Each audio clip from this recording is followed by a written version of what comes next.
Hello and welcome to Accessing the Vote, a case for the tax time voter registration. Today, National Voter Registration Day, we will be talking about recent efforts in many states to roll back voting rights and what the tax system can do to help mitigate or reverse some of these attacks on American democracy.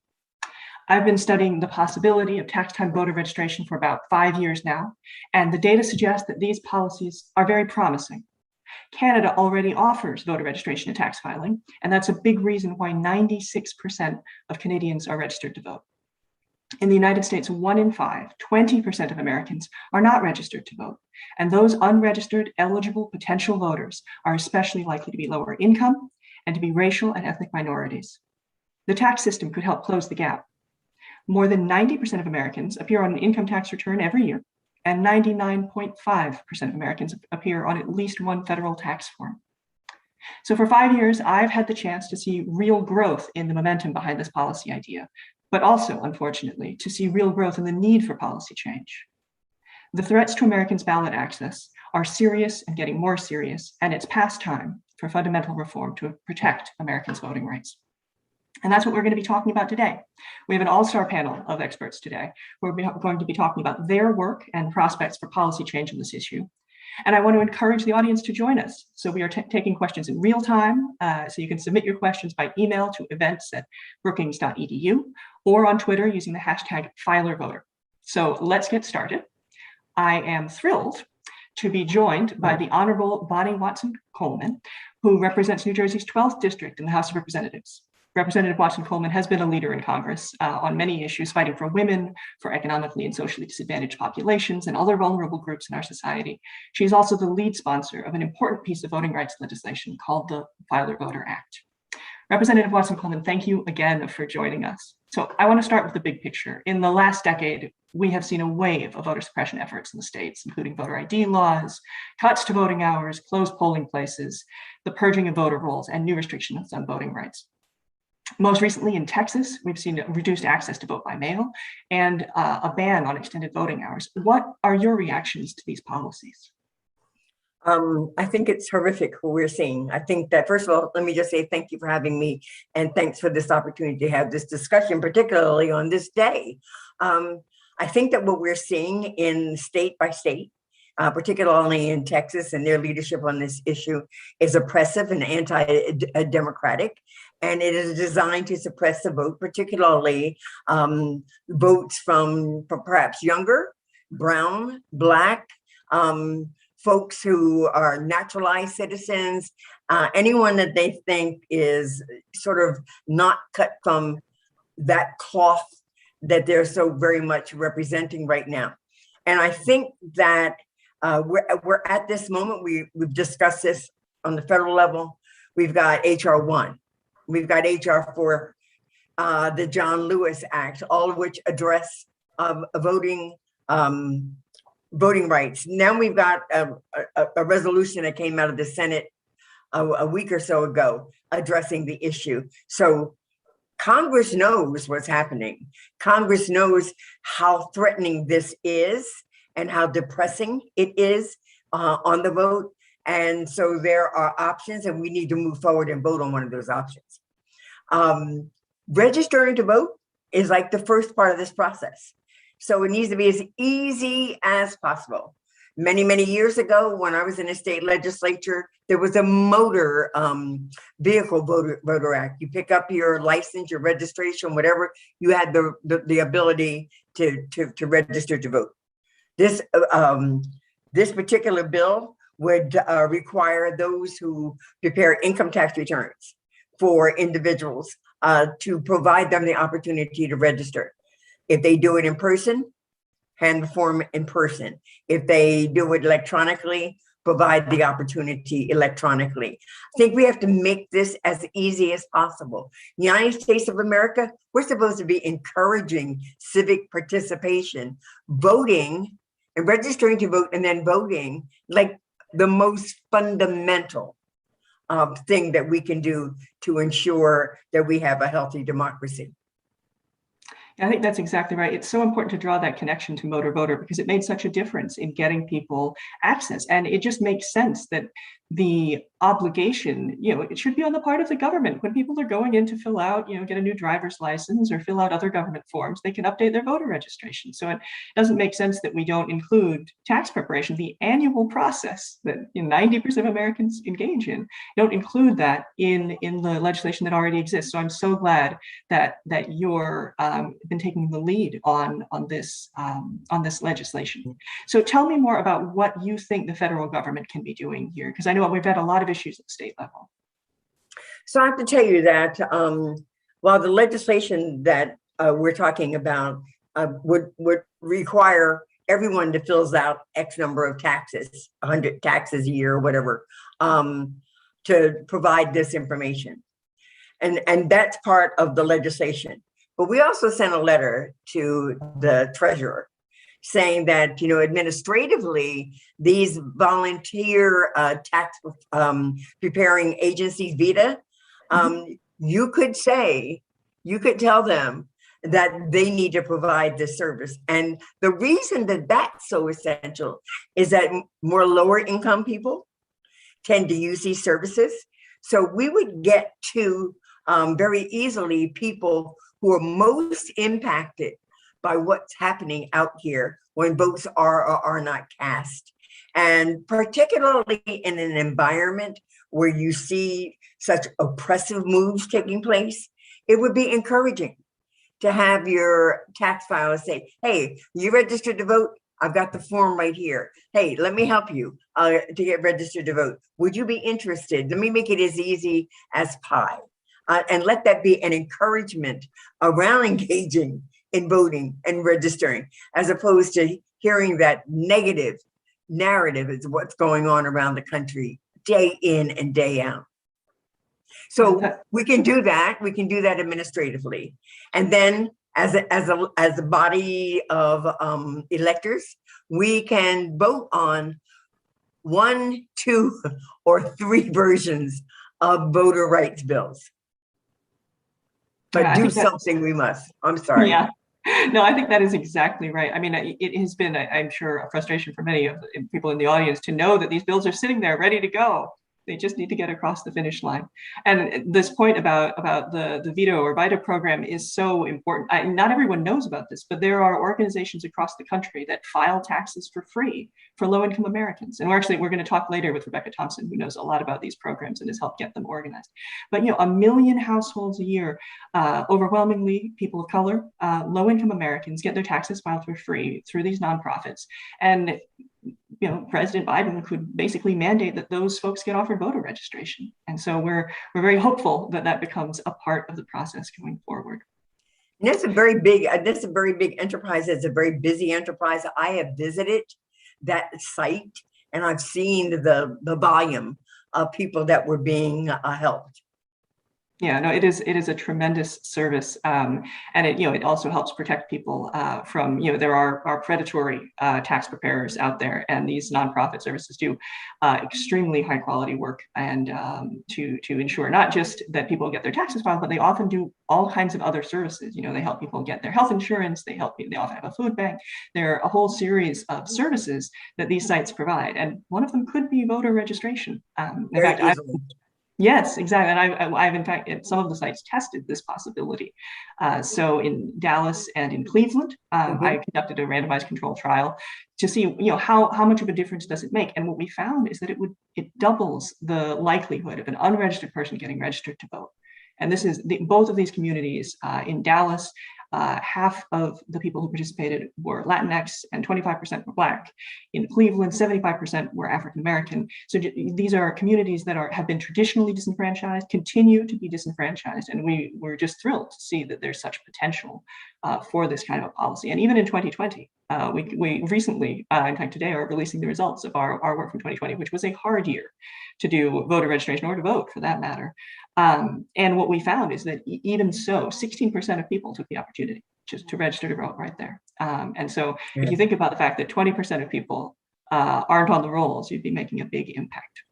You know what it also does? It's a positive reinforcement that you as a voter, you are very important to this process and that we value you and we want to see you engage. So here's this effort to make it easy for you, as opposed to sort of negative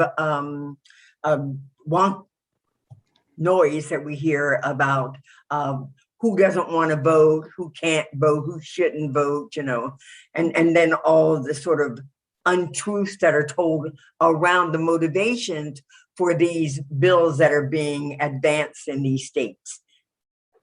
Yeah, no, I think that's exactly right. I mean, sometimes people think that tax filing is this terrible experience, but for low-income families, it's actually often a very positive experience, right?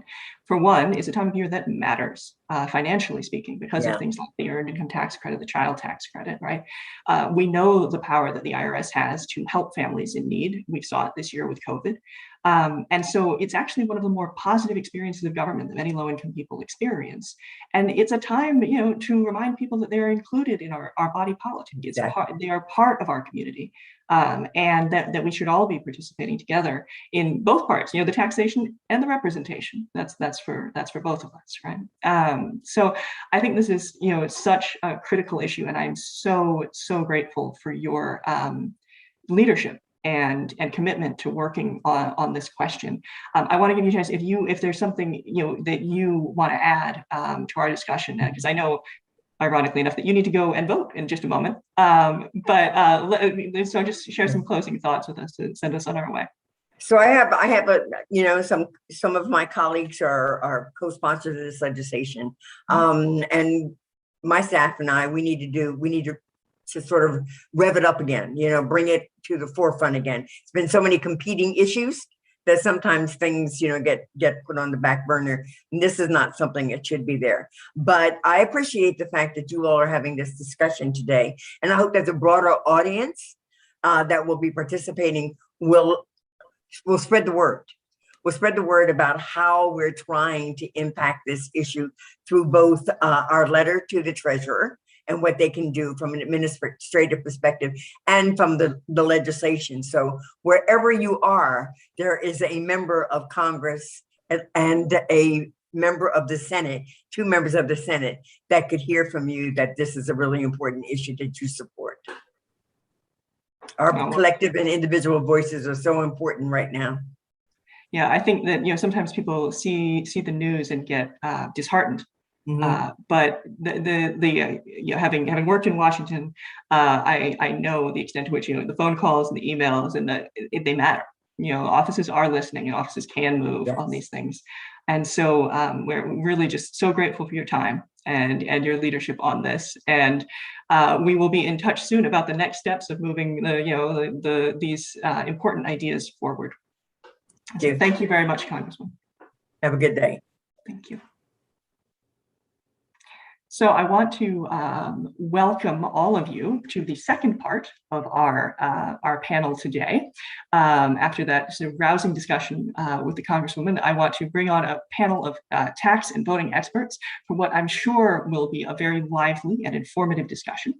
I'll first introduce Sarah Brannon, who is the managing attorney of the ACLU's Voting Rights Project, which has since 1965 been working to protect the gains in political participation won by racial and language minorities with the passage of the Voting Rights Act. And I know that the ACLU continues to be litigating these issues in dozens of states across the country, so I'm looking forward to her perspective. I'll introduce Rebecca Thompson, who is the interim vice president for strategic partnerships and network building at Prosperity Now, which is a national nonprofit that helps local organizations, including many of the VITA organizations that the Congressman and I were discussing, across the country, improve financial security for millions of people. So among the programs she assists with learning and advocacy are the groups that participate in the Volunteer Income Tax Assistance Program. And last but not least, Jeremy Bearer-Friend, who is an associate professor of law at George Washington University School of Law. His scholarship on taxation and democracy includes research on the omission of race and ethnicity data from federal tax data. And prior to academia, Professor Bearer-Friend was tax counsel to Senator Elizabeth Warren. Welcome, everyone. I'd like to start with you, Sarah. Can you tell me a little bit about what's been happening in the states in terms of voting rights and your work with the ACLU? Sure. I'm happy to have everybody today, and thank you very much for convening us. on this National Voter Registration Day to talk about some of these important issues. I'm sure many people who are listening today are aware, unfortunately, what we have seen, and we've just had another sort of round of it in 2021, starting, I think, a lot, unfortunately, in 2008, is that when we see increased participation, particularly by people of color in the electoral process, we unfortunately get reactionary steps that are taken by elected officials in many states to try and discourage that participation. That is definitely what happened in 2009, and we have certainly seen it again this year in 2020. I'm sure most people are aware that the 2020 election, there was record turnout throughout the country, particularly record turnout of Black and brown people and traditionally underrepresented members of our electorate. And the response that we've gotten in a number of places has been shocking, though unfortunately not surprising, and quite disappointing. There was some discussion earlier about Texas. Georgia has also passed an election law bill that greatly restricts voting by mail, restricts some of the periods for in-person early voting, and imposes a number of other additional requirements. So, we're of course quite concerned about this. The ACLU right now is involved in active litigation in both Texas and in Georgia to stop the recent voter registration bills that have been passed by the legislatures and signed by the governors in those states. We are not the only ones. There's sort of a collection of many voting rights and civil rights groups that are involved in those efforts to stop those laws.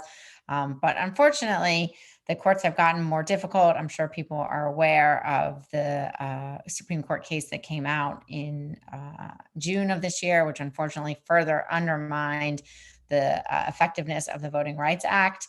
You heard the Congresswoman talk about all the great federal legislation, including the John Lewis Voting Rights Amendment Act, which is pending in Congress. And it would certainly be great if we could see that the federal government would pass those laws to help remedy some of the undermining to the value of the Voting Rights Act that has occurred in the last few years, starting with the Shelby County case, to the effectiveness of the Voting Rights Act. But we are still litigating. We are still trying to do the best that we can to try and stop some of those really objectionable things. And we're still working forward.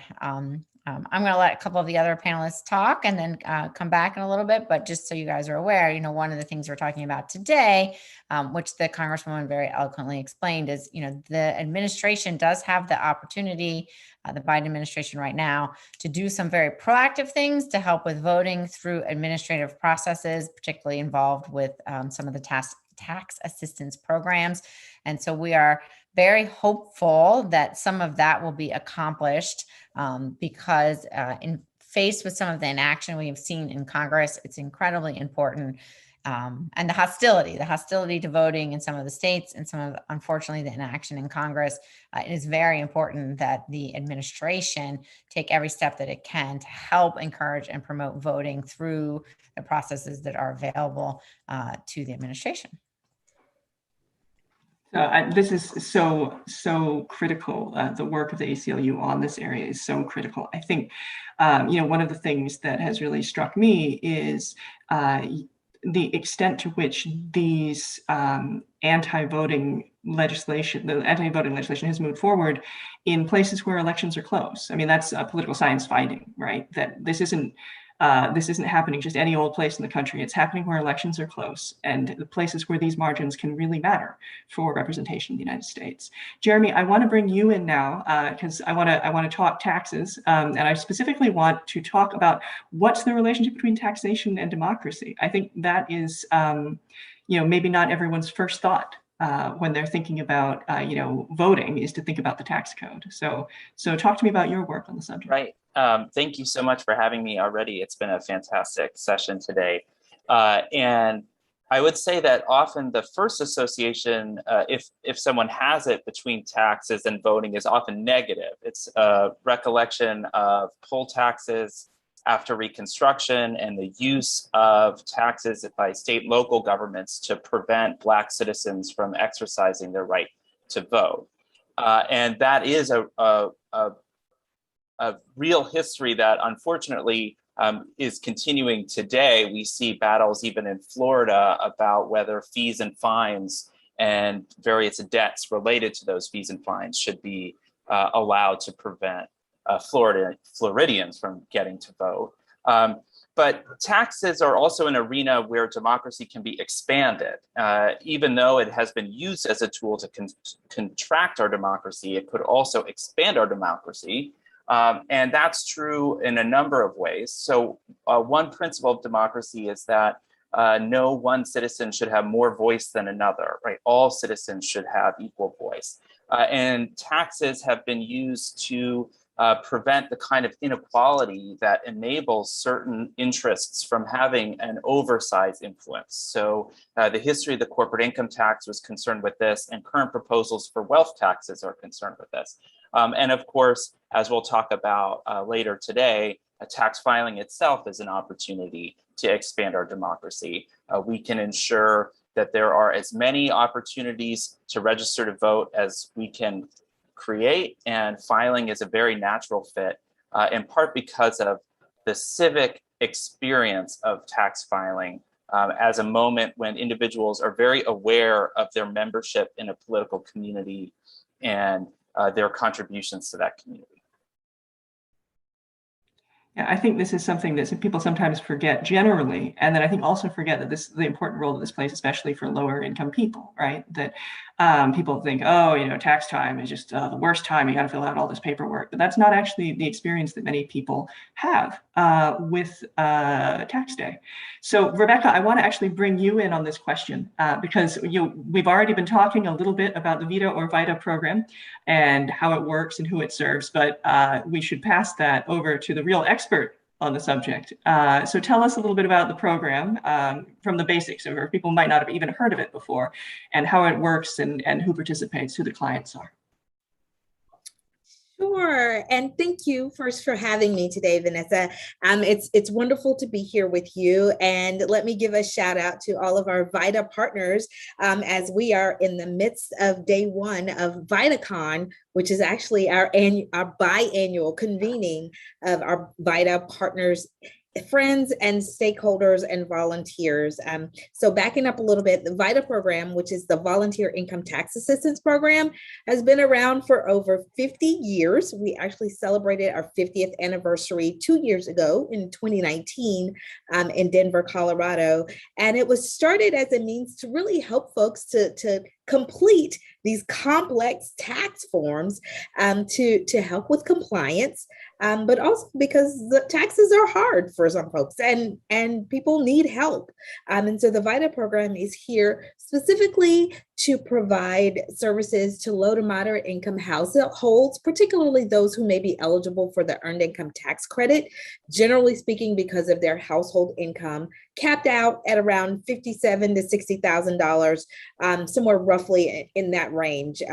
So we really are targeting the people who need help the most and who could afford the least to pay someone to help to prepare and file their returns. I think one of the hallmarks of the VITA program is accuracy. We have consistently filed returns with accuracy rates above 95% over the last several years, which is the highest in the industry. And as the name suggests, it is a volunteer income tax assistance program. And so the services are provided most primarily by volunteers, people who willingly give of their time and their talent, and oftentimes their treasure, as well as their also donating to the cause to help the low to moderate income filers to meet their civic obligation to file a tax return, as well as to capture and take advantage of the tax credits that are available to them to help to promote and support their household family financial stability through the tax code. Yeah, I think these programs just do such tremendous work. Can you tell us a little bit about the sort of refunds that people are getting back? Because I think sometimes the scope of those is something that people don't necessarily know about. Absolutely. Like the average household refund is around $2,500 per household. And I think the beauty and the advantage of the VITA program is that people get all of their tax refund instead of having any of that refund, particularly tax credits like the earned income tax credit and the child tax credit, which are specifically designed as income supports for those households. Instead of having those supports eroded by having to pay someone to prepare and file their returns, our clients get all of their refunds back in their pockets. And I will also say that the average adjusted household income for the clients that we serve across the country is right around $25,000 to $26,000. So it falls well below the EITC eligible max income. Yeah, I think this is just such a critical step. Bringing the civic participation in with this time of real, government matters sort of experiences, right? So I guess I could talk a little bit here about some of the work that I've done in terms of seeing, what happens when you add voter registration. I talked about this a little bit before, that we had these sort of very, very positive results. And so, but I think that, there's what you can do on a very micro level, a couple little experiments, and then there's the bigger question of policy. And I think that's maybe what we should focus on. So both, we can test our projects, but we can also think about what we should be doing next. And I want Sarah to come in on that, right? So we know that VITA is this great program that serves so many people. We also know that federal legislation is hard to pass these days. Talk to us a little bit about this executive order that you talked a little bit about before, but I'd like to hear in a little more detail, what could be done with programs like VITA? Sure. So in March of this year, President Biden issued an executive order that was issued for the purpose of promoting access to voting and with a particular focus on voter registration. And the executive order sort of follows the model of the National Voter Registration Act, which the Congresswoman mentioned before when she was talking about motor voter. So everybody is familiar with this idea, right? That most people can register and update their voter registrations at a State Department of Motor Vehicles. That's a almost 25-year-old statute that's been in place. It's worked quite successfully. Millions of Americans have registered to vote and updated their voter registration, but not everybody drives. Not everybody has an interaction with the DMV. Most people go to the DMV only once every 4 or 5 years, and in some states even longer. So the DMV is not a touch point to get at everybody, right?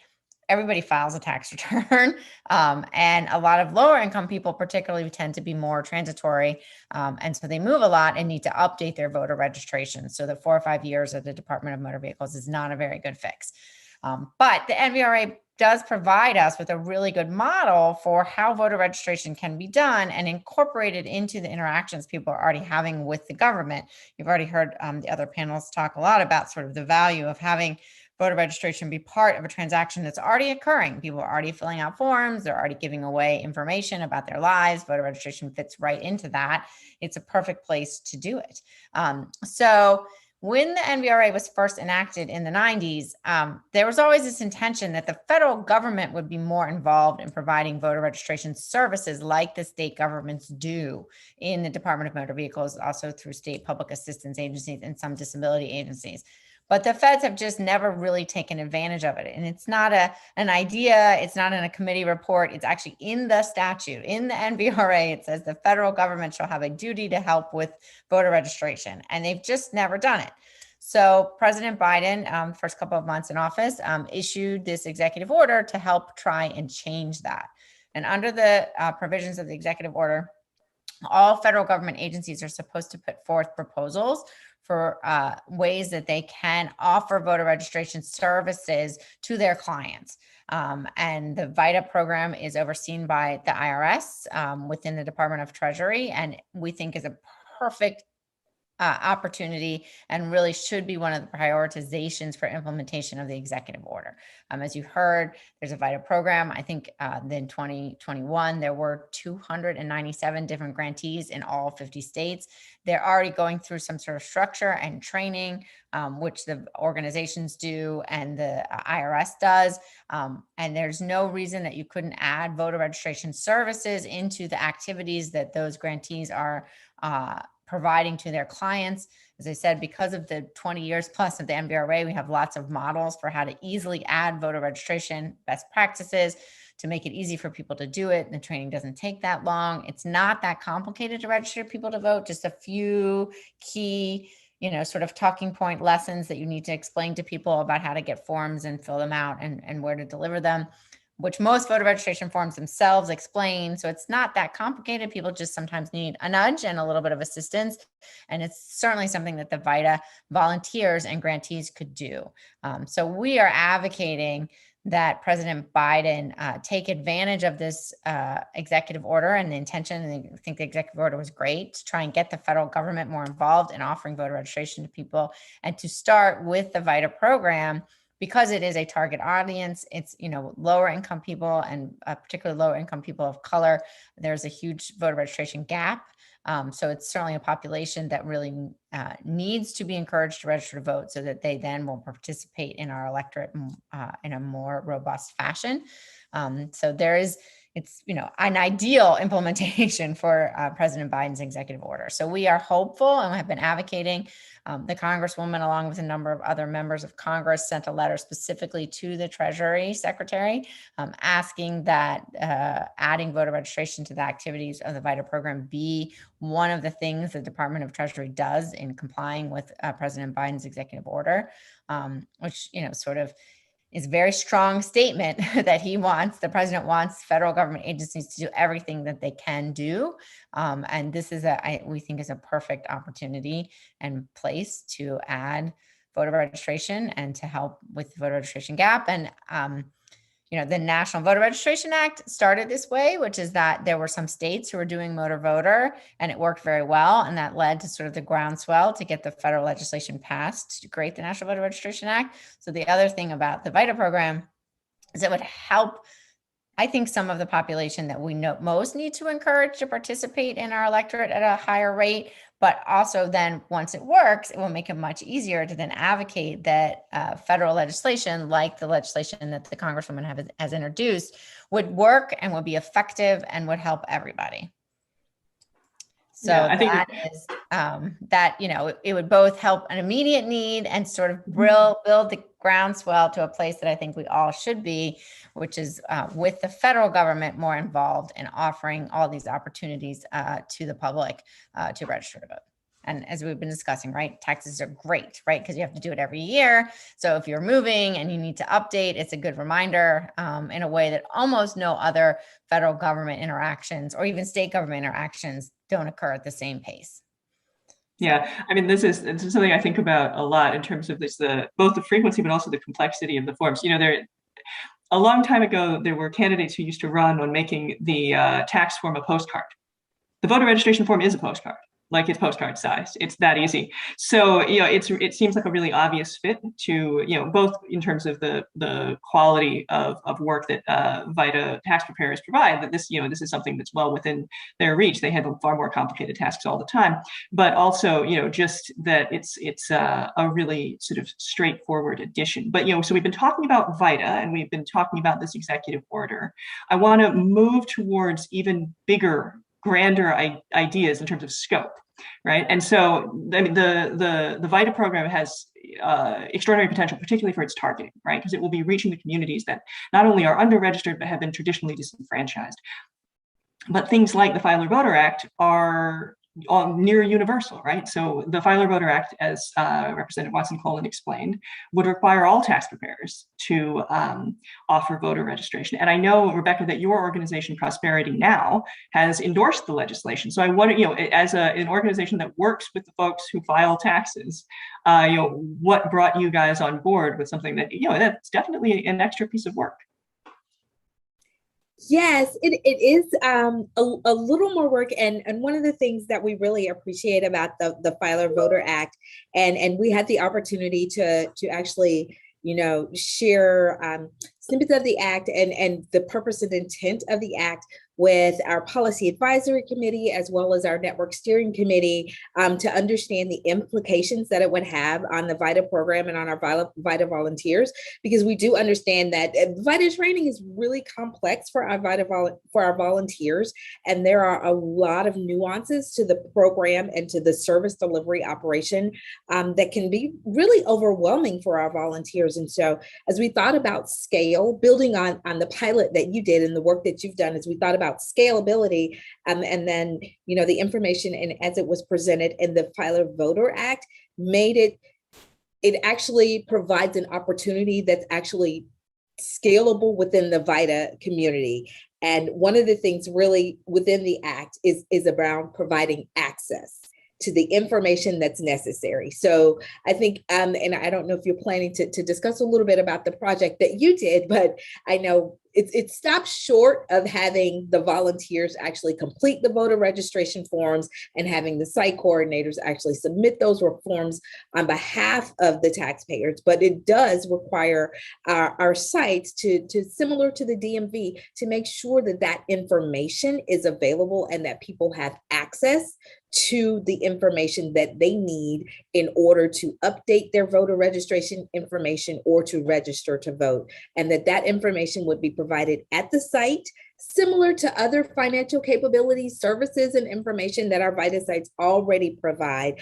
Our partners provide information about bank accounts, savings accounts. They provide information about a variety and a host of information to help our families. And so this is really just one more thing, one more piece of information to help our families. This time it's more about raising their voice and making sure that their voice is heard, and that they are participating in our society by voting. And so we are anxious and excited about the opportunity to be able to provide this access to the information that people need by providing the voter registration forms, and definitely sharing the links on the websites where people can learn more about how to register to vote. And I think by combining it with the tax time moment, like you mentioned, it's something that everybody does, everybody should do.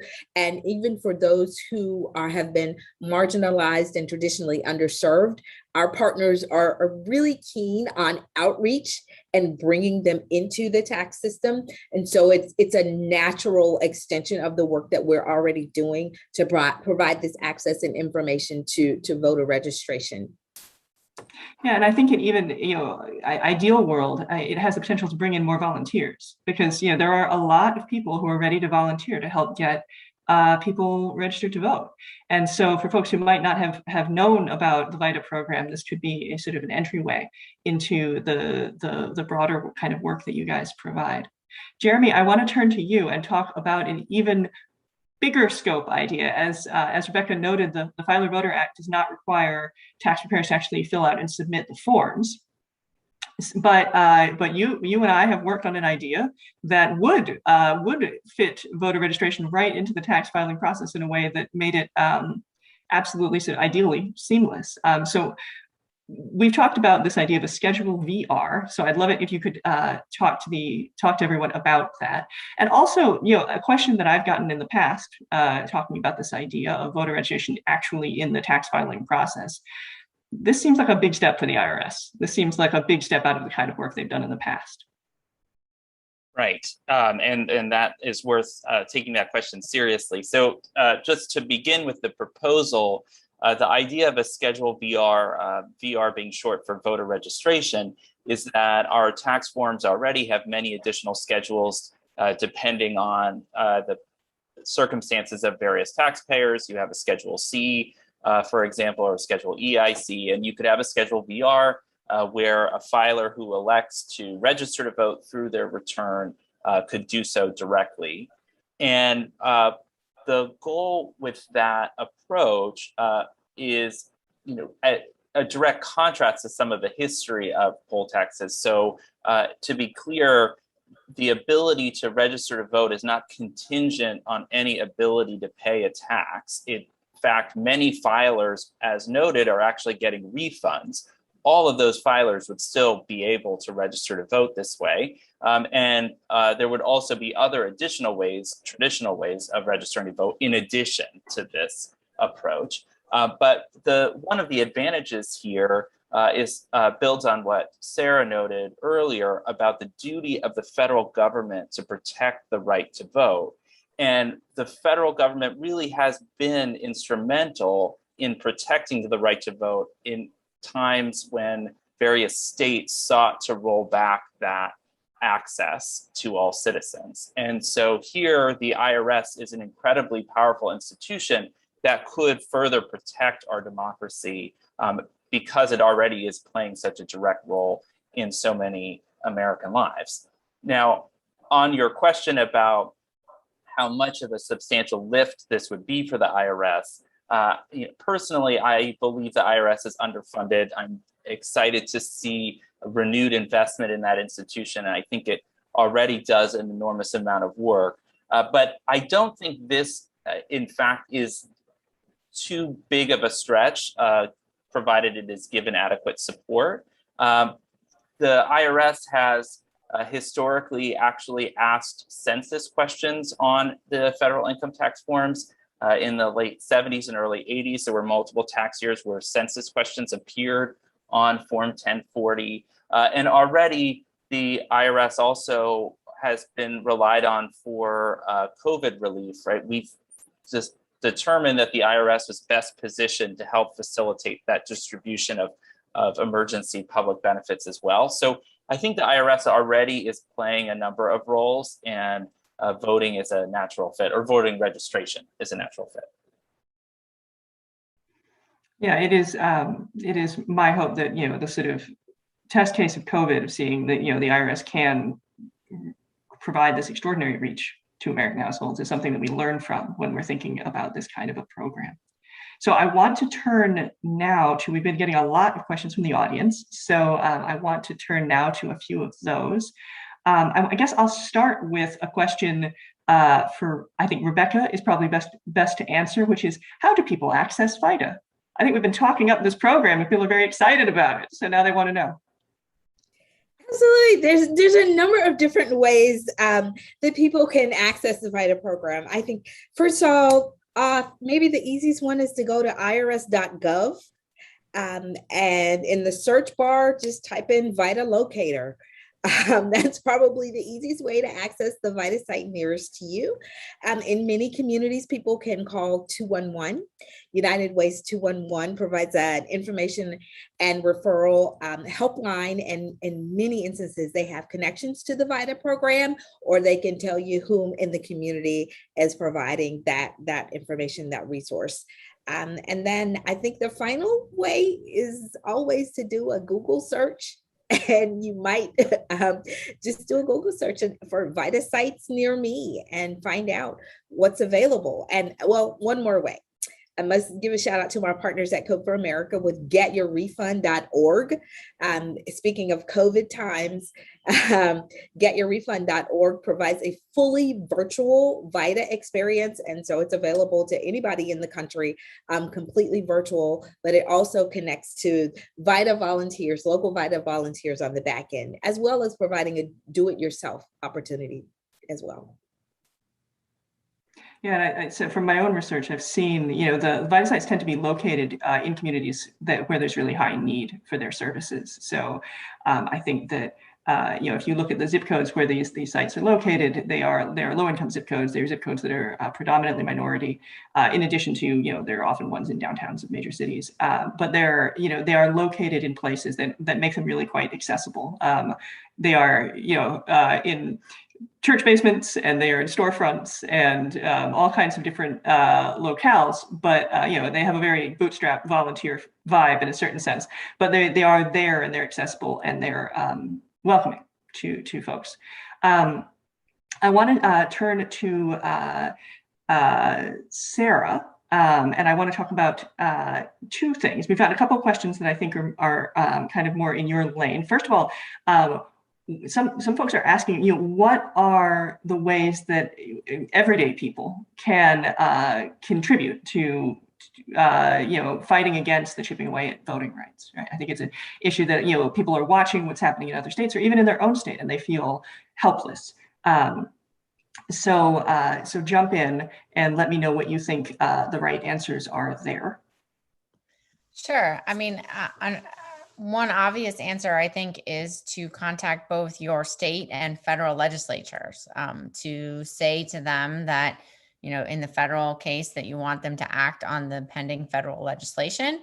And then in the states, where there have been some of these more suppressive voting bills passed in recent years, I think it's very helpful for state legislatures to hear from their constituents that most people don't support this and don't think that this is a very good idea. The truth is, most Americans really do believe in democracy. And if you explain to them what's going on and they really understand the impact that some of these suppressive bills have on people's abilities to participate, you get fairly bipartisan support for the idea that every eligible citizen should be able to vote and should have easy access to voting and should not have to jump through so many hoops. So I would say, the National Council of State Legislatures has contact information for all state legislatures. And that's certainly, if you live in one of these states where some of this kinds of suppressive legislation has been passed, I think it's helpful just to contact them and let them know that you are a voter and a constituent and you don't support what they are doing. Another question we've gotten actually several versions of. I'm going to try and combine into one question. I'm going to throw it to Jeremy, so prepare yourself. So one thing that's true, tax preparation is more universal than the DMV, right? It's annual, it reaches a larger percentage of the public. And the fact is that not only do wealthier people own cars, but also the rates of licensure have been going down in recent years for younger people in particular. So compared to the existing system, it has a lot of advantages, but the fact is that there are a lot of very low income people who are not mandated to file tax returns, right? So if you make below a certain threshold, it's not mandatory to file an income tax form. So what about those folks? And right. how could this project reach them? Right. That's a great question. So important to remember that group of Americans who also are entitled to the right to vote and deserve to have that protected. I think that's part of why it's important to understand a Schedule VR is not a substitute for existing on-roads. I think we're trying to expand the opportunities, but I agree, it ultimately is still not comprehensive. One area where we saw this challenge separate from voter registration, but in the tax context, was also reaching non-filers for stimulus payments, right? Those were in fact individuals or households that we most wanted to get stimulus payments to, but because of their income levels, were not currently filers. But it's also possible that perhaps this momentum behind filing as an opportunity to register to vote and the additional volunteers that Vanessa has described who already are eager to do voter registration and might now also do tax preparation assistance, perhaps now we would be pulling individuals who are non-filers also actually to file for benefits that they're likely entitled to, even though their income does not trigger any income tax liability. They would still be entitled to a number of other benefits through filing. And there's a recommendation here that someone suggests that could registration links be added to the 1099 or W-2 forms, and I think that that's actually a point in the right direction for this last sort of tranche of the public that isn't reached by the income tax return system, because 99.5% of people appear on some federal tax form. So for people who aren't filing returns, there could even be mailings because their addresses are certainly on file. They're certainly part of the tax system, even if they don't have to file a return in a given year. Another question, and this I leave open to all of you because I think you all have different angles on it, is will this be affected by taxpayer privacy rules that require written consent to use tax return information, including name and address, for any purpose other than to prepare a return, right? So how do we handle the privacy issues here? It looks like Jeremy is ready. Yeah, I'm eager to jump on that, but I won't monopolize all the discussion. But in my research on the omission of race and ethnicity from federal tax data, of course, privacy questions also come up. There, I was looking at the fact that our Form 1040 does not ask filers to identify their race or ethnicity, and that's actually atypical for many government forms, particularly federal forms. And then there's a concern, well, even if the question was asked, would it be protected? The IRS has a lot of experience, frankly, with privacy controls over data. And in fact, they might be one of the best institutions at keeping tax data confidential. And I'm pretty comfortable knowing that they already have different rules across many different categories of data for what's shared and what isn't, and what's matched and what isn't. So, for example, payroll withholding includes payments to Social Security trust funds in addition to payments for Internal Revenue Service tax liabilities. And there you have matching across state agencies as well as other federal agencies outside of Treasury. And they monitor that flow quite carefully. They have systems to protect it. Presidential tax returns is another example of a special rule that they have for a certain category of filer, but we could also have special protections for certain schedules that don't get paired with others. The last piece I would share on that before others who might have thoughts on this privacy question are just the compatibility with Schedule VR and pre-filled returns or new developments to simplify the tax filing process. And in fact, we could have automatic voter registration systems that could be quite compatible with the expansion of simplified tax filing, such as Senator Warren's Tax Filing Simplification Act. And this is Sarah, I just want to sort of build on that in a couple of ways, which is one is that all voter registration, even the states that have fairly what Jeremy was just referring to as automatic voter registration, are still all what we basically call, an opt-in. Sometimes it's an opt-out system, but it's a voluntary system. So nobody is being registered to vote if they don't want to. So in all circumstances, you would create an interface where the tax filer would have the opportunity to say, no, I don't want to register to vote. I don't want to do this, and not do it. And that's certainly how voter registration has worked at all of the NVRA agencies over the last 20 years, where people have the opportunity to say, no, I don't want to register to vote. Or you could make it an even more, completely opt-in of saying, no, I do want to register to vote, but still you have to take an affirmative step. And then the NVRA also offers up a pretty good model for this, which is that it's very strong component that's in several parts of the statutory language about the privacy of voter registration data. Once you get registered to vote, is actually not private. That's actually public. So the voter registration rolls in all states in the country are public. So the ultimate outcome of the information sometimes that you provide on a voter registration form is public, but the relationship between the IRS as the voter registration entity and that voter information that the state election officials have would be private. The NVRA is quite clear that the election officials can't share with anyone that they got your information from a DMV or from public assistance agency or any of the details about the transactions that you had with the entity. So there, certainly the bill that's pending in Congress right now is also modeled off the NVRA, would incorporate those privacy protections. So any information that somebody would give as part of a voter registration process, such as their race, would A, be voluntary. It's also not voluntary, even in states that ask you to provide your race to register to vote. It's not one of the mandatory fields that you have to provide.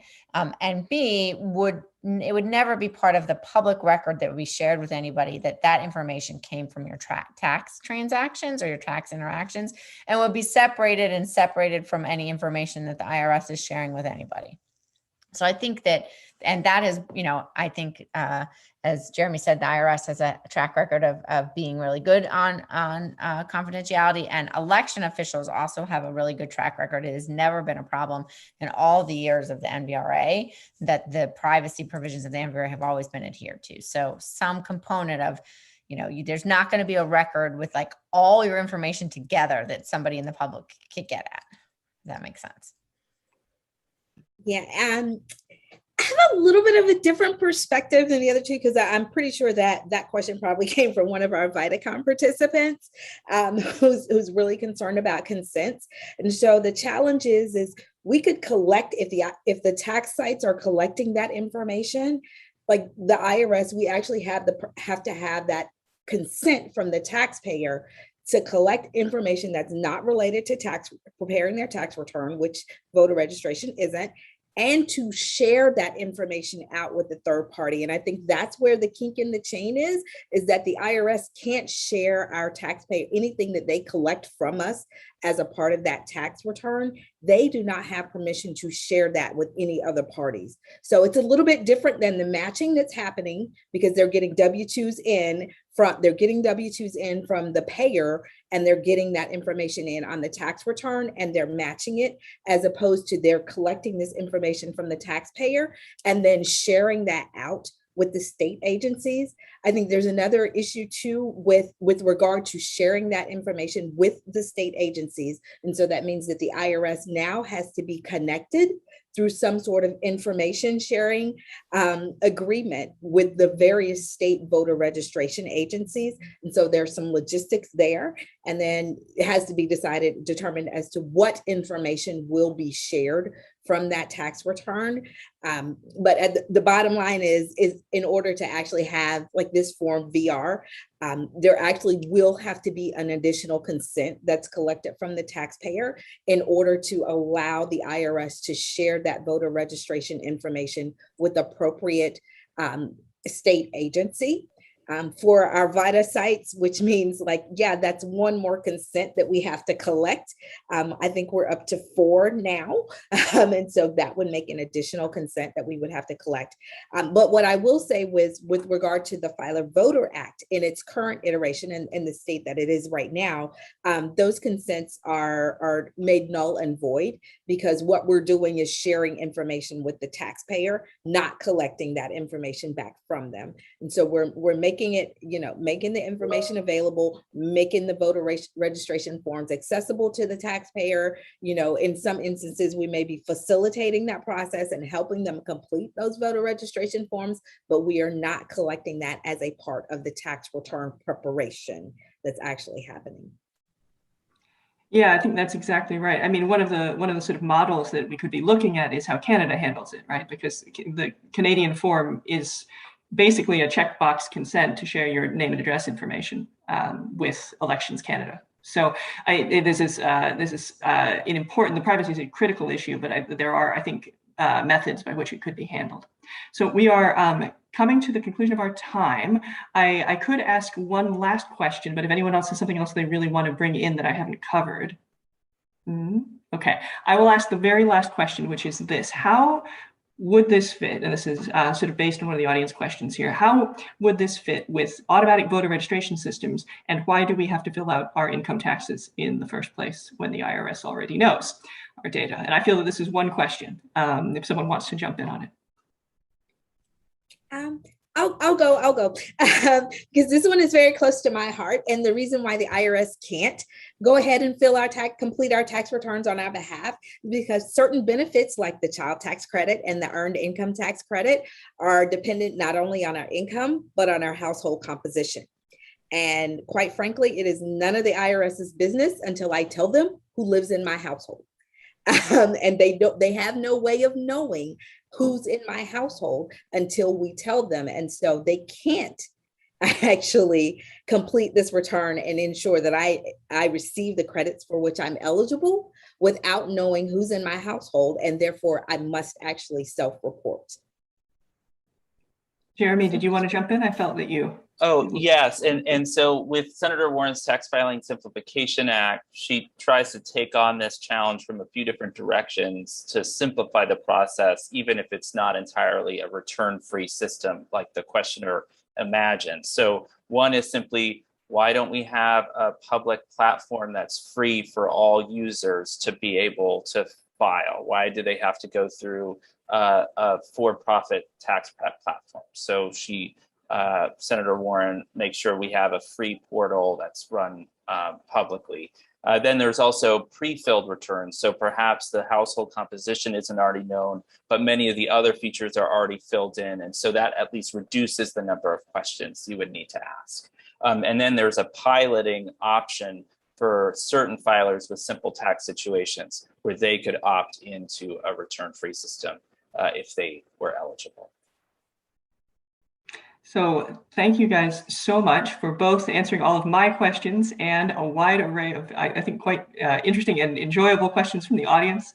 Thank you so much for talking about this critical issue. I'm so grateful for your time, and I hope we can get together again to talk maybe in a year or so about some progress that we've seen on some of these initiatives.